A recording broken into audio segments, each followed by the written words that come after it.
Hey YouTube, it's Dave here. Welcome to my next video. Today the topic is going to be one of the biggest barriers I think that most people have in their lives to experiencing a measure of inner peace and inner stillness in their life. And that is the pain-pleasure dynamic, specifically grasping for pleasure and avoidance of pain. So this is a very, very root, primal imprint that's in our psyche, and it is left over from days that we were very, very primitive, but it still continues on today. And if you can recognize this pattern and know when it's controlling you and learn to overcome it, then it can go a long, long ways to helping you achieve some inner peace, some inner balance, and improve your overall quality of life. So the main point here is that every emotion has a polar opposite. And whenever you are grasping for something very pleasurable and really, really trying hard without being able to let go of grasping for something that's very, very pleasurable in your life, you automatically, by default, invite the opposing or opposite emotion into your life as well through that experience. This happens all the time. The mechanism is absolute and it's unerring, and it may not happen in the immediate, but it can build up over time and it will come back eventually. So the pendulum always does swing the other way. So the more you are grasping for pleasurable experiences, the more the pendulum at some point is going to swing the other way and cause a lot of pain and suffering in your life. So I cannot stress this point enough, that those high intense emotions come in pairs with an equal and opposite emotion. And they come together, and that's the way it works. So these emotions, they come in pairs, the pendulum swings the other way, and this is the mechanism of having that pendulum swing in the opposite direction of how you develop conscious awareness of the cause and effect for your actions and behaviors. And so this mechanism is necessary. This is the mechanism by how you grow consciously and grow your awareness and grow to become a more loving and compassionate person, is that polarity of emotion.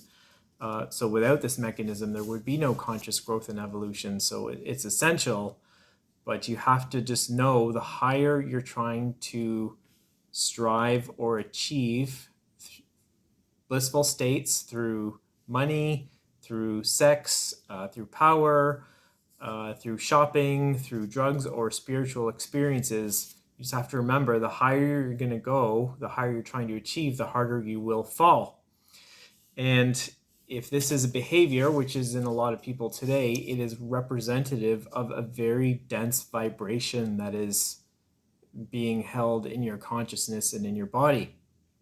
And so we'll pull up a graph here that shows if you're polarizing back and forth between a very high emotional state, right up at like bliss and ecstasy, then you can see eventually that's going to go back down the other way into some of the very deep negative emotional states, and that pattern repeats over time. And if we can map this out on the graph here over time, you can see that that pattern is representative of a wavelength and a vibration. Okay, so that is the vibration that is stored in your body and in your consciousness, and we're going to come back a little bit more to that vibration a little bit later on.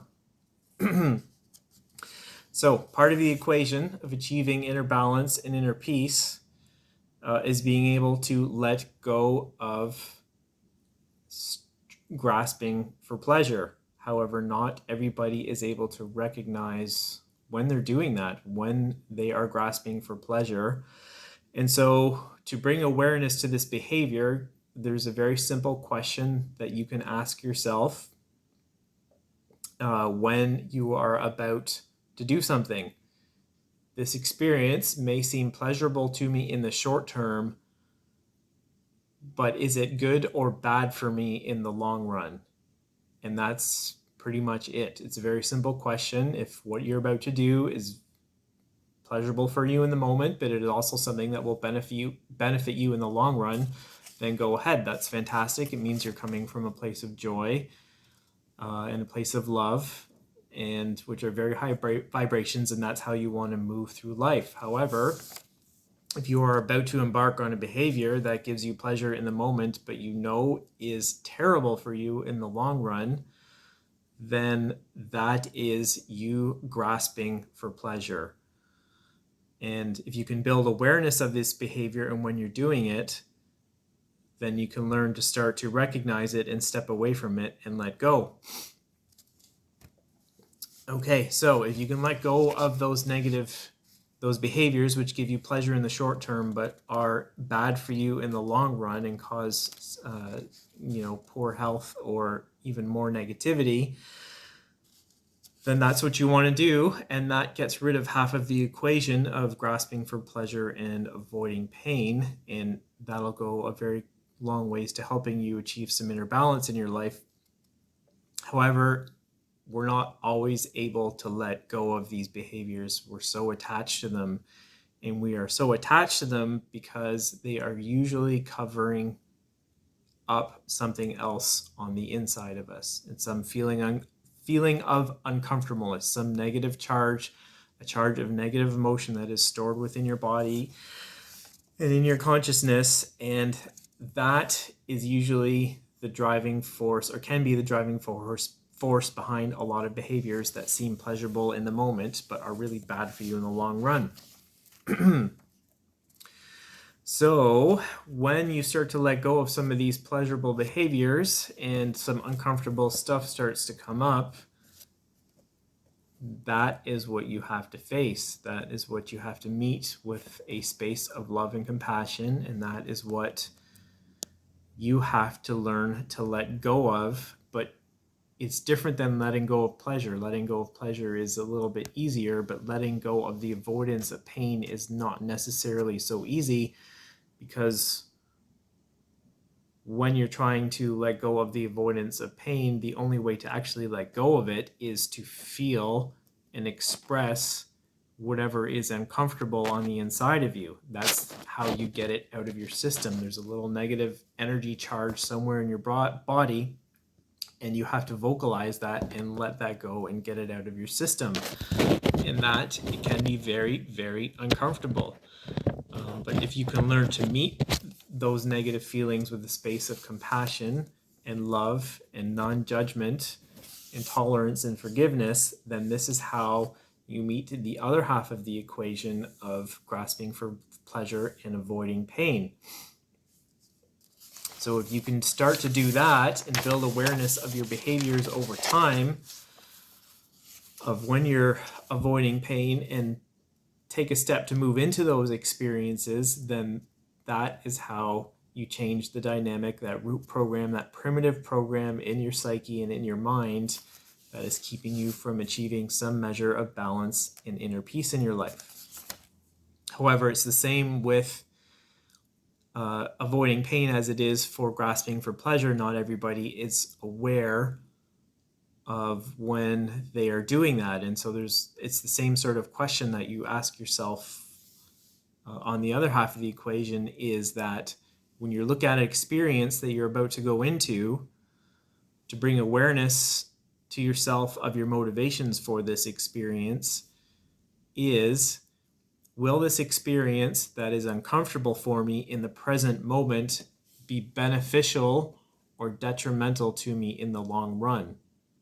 And so if it's uncomfortable now, but you know it's going to be detrimental to you in the long run, and then yeah, of course, don't do it. But if it's uncomfortable for you now, but it's going to bring you a benefit, like maybe you're nervous about asking your boss for a raise or something like that, then you know that is uncomfortableness and fear that you need to move into as opposed to avoiding. And so through the repeated application of letting go of the pleasurable experiences that are detrimental to you in the long run, and facing and embracing the uncomfortable experiences that would be beneficial to you in the long run, you are starting to master the equation of grasping for pleasure and avoiding pain. When you do this, apply it over time, The pendulum does not swing so far from one side to the other. It just stays a little bit more in the middle, which is where we want to be. And so here's the other half of the graph. You can see if we map out this type of repetitive behavior over time, it creates a wavelength as well, except because you're not polarizing so far from one side into the other, you can see it also creates a frequency or vibration. And if we compare the two, you can see that when you are closer to inner stillness or inner peace, your vibration is much, much higher. And this is what you want. So if you become aware over time of what this inner stillness and inner peace feels like, you're able to hold that going into more and more situations. You become the eye of the storm. Seems like the world going around you is in complete chaos and totally messed up, which unfortunately it is, but you're able to hold your inner peace, your inner stillness, and not let it shake you so much and not get caught up in the drama. And so if a very pleasurable experience comes your way that is beyond your control, and it polarizes you into a strong amount of bliss, then you experience that and you enjoy it while it lasts, but then you let it go without wanting any more or wanting it to last. But on the same time, if a negative experience or a traumatic experience comes your way that is also beyond your control, you must feel and express any negative emotions associated with that experience. Express them, let them go, without letting any temporary, pleasurable, but self-destructive behaviors take control. This is how you maintain the balance of the pendulum swinging back and forth in your inner world. And so, because of this inner stillness, you will gain a new clarity on the repetitive cycles of behaviors that people around you exhibit, because you will have witnessed them in yourself. You will be able to predict others' behaviors with startling accuracy, and they might think you're psychic, but you're not. You're just witnessing behaviors that you have once gotten over and have now mastered and are paying attention to things that they are not paying attention to. That's all it is. And so with this inner stillness, you will also have a greater clarity on how the world works around you. You will start to witness the cycles in life. You will start to witness the beginning, the middle, and the end of the cycles, and you will start to witness the new beginnings of a new cycle.